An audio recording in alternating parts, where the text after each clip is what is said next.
ஆண்டவர் இந்த நாளில் உங்களை ஆசீர்வதிப்பாராக. நம்ம வாழ்க்கையில் யாரை எடுத்துக்கிட்டாலும் ஒரு கேள்விக்கு பதிலாக உண்டு. உங்களுக்கு யார் மாடல் மாதிரி அப்படின்னு கேட்டால் யாரையாவது ஒரு ஆளை சொல்லுவாங்க. நீங்கள் வேலை செய்கிறீங்களே அப்படின்னா நமக்கே சில பேர் தெரியும். இவரை பார்த்து அவர் வேலை செய்கிற மாதிரியே செய்தார் பாருங்க, அவர் அப்பா மாதிரியே இருக்கார் பாருங்க. இது வீட்டுக்கு வீடு இந்த காரியம் சொல்லிக்கிட்டு இருப்பாங்க. சின்ன பிள்ளைகளை பார்த்தீங்கன்னா அவள் அப்பாவை சேட்டை பண்ணுற மாதிரியே சேட்டை பண்ணதான் அப்படிமா ஒரு மாதிரி ஒன்று இருக்குது. வளர்ந்த பிறகு பார்த்தீங்கன்னா அவங்களுக்கு ரோல் மாடல் அப்படின்னு சொல்லுவாங்க. யாரையோ ஒரு ஆளை வச்சுக்கிட்டு தான் அவங்கள மாதிரியே சில பேர் நிறைய இருக்குது. என்னென்ன வேலை பார்க்குறாங்களோ அவங்கள்ட்ட யார் உங்களுக்கு ரோல் மாடல்னால் அவங்க ஒரு ஆளை ஒரு நபர்களை சொல்லுவாங்க. நமக்கும் எதுக்கு சில விஷயத்தில் பார்த்தீங்கன்னா பில்டிங் விஷயத்தில் என்ன செய்வாங்க, அவங்க அதுக்குன்னு ஒரு ஸ்கெட்ச் போட்டு அது மாதிரியே அந்த பிளான் மாதிரி அதை என்ன செய்யணும், அப்ரூவல் வாங்கி நம்ம செய்யக்கூடிய ஒரு இதெல்லாம் உலக பிரகாரம் இப்படி நிறைய விஷயங்களே சொல்லலாம். ஆனால் ஆவிக்குரிய வாழ்க்கையை வாழ்கிற நமக்கு ஒரு மாதிரி இருக்கு இல்லையா? கர்த்தருடைய நாம் மையப்படுவதாக இந்த அனுதின கல்மெடுத்த நிகழ்ச்சி கேட்ட அருமையான தேவையில் நமக்கு ஒரு மாதிரி இருக்குது. குறிப்பாக பார்த்தீங்கன்னா மேக்ஸில் மாதிரி கணக்குன்னு ஒன்று போடுவாங்க. இப்போ கூட்டலாக இருக்கட்டும், கழித்தலாக இருக்கட்டும், பெருக்கலாக இருக்கட்டும், சாதாரணமாக செய்திடலாம். ஆனால் அதே விஷயத்தை ஒவ்வொரு மாடலில் அவங்க சொல்லிக்கிட்டு இருப்பாங்க. அப்போ அது அந்த மாதிரியின்படி அந்த கணக்கை செய்தால் தான் நமக்கு மார்க் உண்டு.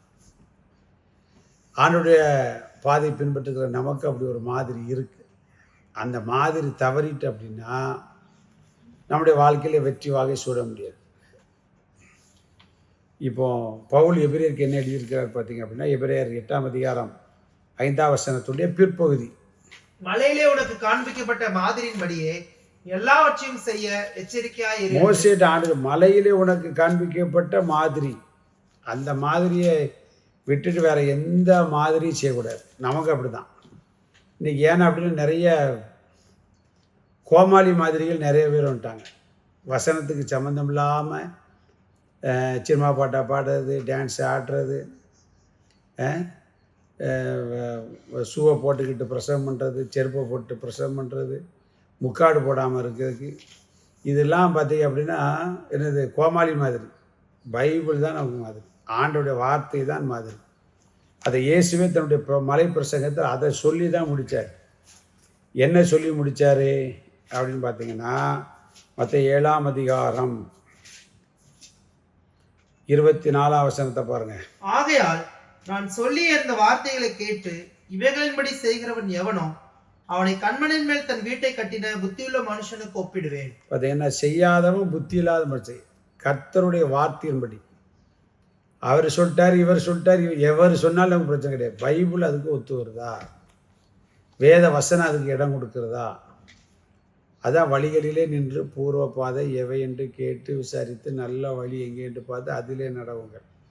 அப்போ இந்த பிரசங்கம் 1000 பேர் பண்ணாலும் சரி, வேதத்துக்கு ஒத்து வந்தால் தான் கீழ்ப்படியணும். அந்த மாதிரி இல்லாமல் எந்த மாதிரிபடி வாழ்ந்தாலும் பரலோகத்துக்குள்ளே போக முடியாது. அங்கே நிறைய சொன்னாங்க பார்த்தீங்களா, அந்த 22ஆம் வசனத்தில் வாசிக்கும் போது அநேகர் உங்களுடைய நாமத்தில், மத்தேயு 7:22 அநேகர் என்னை நோக்கி கர்த்தாவே கர்த்தாவே உமது நாமத்தினாலே தீர்க்கதரிசனம் பாருங்க, உங்க நாமத்துல தீர்க்க தரிசனம் கொடுத்தோ, உங்க நாமத்துல அற்புதங்களை செய்தோ, உங்க நாமத்துல பிசாசுகளை துரத்தினோம், ஒரே வார்த்தை அக்கிரம செய்யறது ஓட் சாத்தானே வருது.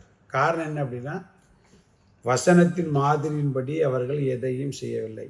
அதனால் எதையும் கண்டு நீங்கள் கெட்டு போகாதீங்க.